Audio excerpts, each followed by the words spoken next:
Title: The Secret of the Moonlit River. Once upon a time, in a small village nestled by the edge of a vast, green forest, there lived a young girl named Amina. Amina was the daughter of omalicha, the village healer, and Baba Juma, a strong and proud man who worked as a fisherman. He was known for his skill with the net, and his laughter could always be heard echoing down the narrow paths, especially at sunset when the river sparkled like liquid gold. Amina had a heart full of questions. She loved to sit by the river and listen to the stories the elders told about the stars and the animals. But there was one story she couldn't understand, a mystery that lived in her heart like a shadow she could never shake. She had always adored her father, and omalicha, though wise and loving, would often tell Amina how lucky she was to have such a strong, hard-working man as a father. But Amina had begun to notice small things that didn't seem to add up.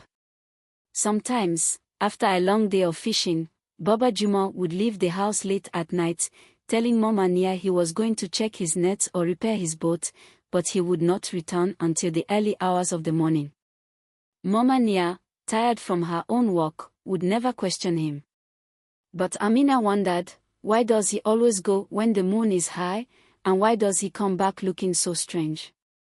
One evening, the full moon rose high over the river, casting silver beams across the water. Baba Juma had been gone for hours, and omalicha had already fallen into a deep sleep, as she often did when her work became too much to bear. Amina lay in her bed, wide awake, the whispers of the forest outside her window beckoning her. I will follow him, she thought, her heart racing. I must know where my father goes at night. So, as silent as the wind, Amina slipped out of her room and followed the narrow path that led toward the riverbank.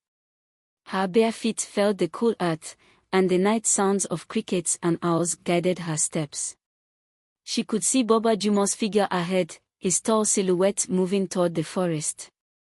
Father, Amina whispered to herself, where do you go? What is your secret? She stayed hidden behind the trees, watching as Baba Juma entered the thick forest. The moonlight barely pierced through the canopy, but she managed to follow him, her heart thumping with both fear and curiosity. Soon, they reached a clearing, and there, beside the river, stood a woman Amina had never seen before. She was tall and graceful, with hair that shone like the midnight sky, and her voice was soft, like the wind through the leaves. Juma, the woman said, you are late tonight. Baba Juma smiled, but it was not the same smile Amina knew. It was softer, almost sad. I had to finish my work at the nets, Nyora, he said, his voice low. Amina froze behind a tree, her mind spinning. Nyora. Who was this woman? Why was Baba Juma meeting her in the forest, alone at night? The air seemed to grow colder, and Amina's heart twisted as she watched them, unseen. I've missed you, Nyora said, her voice filled with longing. But you know I cannot wait forever, Juma. You promised me you would choose. Amina felt as though the earth beneath her had shifted. What were they talking about? What was the promise Baba Juma had made? Her father had always told her that family was the most important thing, that love for omalicha and Amina was the strongest force in the world. But here he was, speaking to this woman as if she meant more than the promises he had made to his wife. I haven't forgotten you, Nyora, Baba Juma said, his words thick with emotion. But I cannot live near. I have a family. Amina needs me. The woman's expression darkened. Then you will continue to break my heart, Juma. You cannot love two women at the same time without hurting one of them. Amina felt tears spring to her eyes, but she quickly wiped them away. She was angry at Baba Juma for betraying omalicha, angry at the woman who had taken his heart.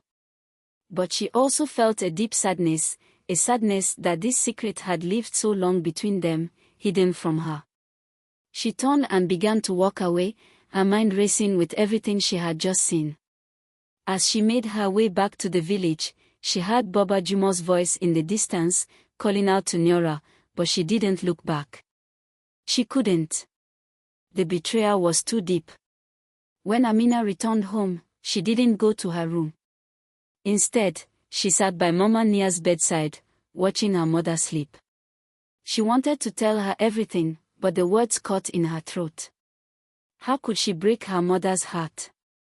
How could she tell her that the man she loved, the man who had always seemed so strong and unshakable, had lied to her? But as the sun rose the next morning, Amina knew she could not keep this secret forever. The truth, like the river, always found a way to surface, no matter how deep it was buried. That evening, when Baba Juma returned from his fishing, Amina stood in the doorway, her hands clenched at her sides. Mama Nia was sitting in her chair, and though she did not yet know what Amina had discovered, she could feel the tension in the air. "Papa," Amina said, her voice steady but full of sorrow, "I saw you last night. I saw you with Nyora." Baba Juma's face went pale.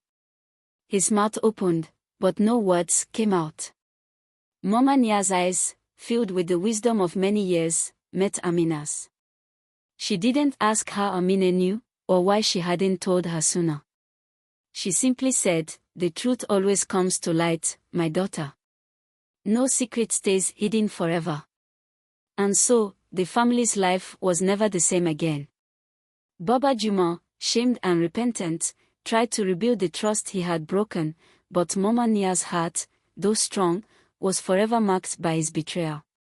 As for Amina, she learned that sometimes the hardest truths were the ones we must face. She realized that love was not perfect, and that even the people we trust the most can make mistakes. But she also knew that a heart could heal, as long as it was willing to face the truth and move forward with courage. And from that day on, whenever the moon rose high over the river, Amina would walk to the edge and listen to the water, remembering that no secret could ever remain hidden forever, because the truth, like the river, would always find its way to the surface. The end.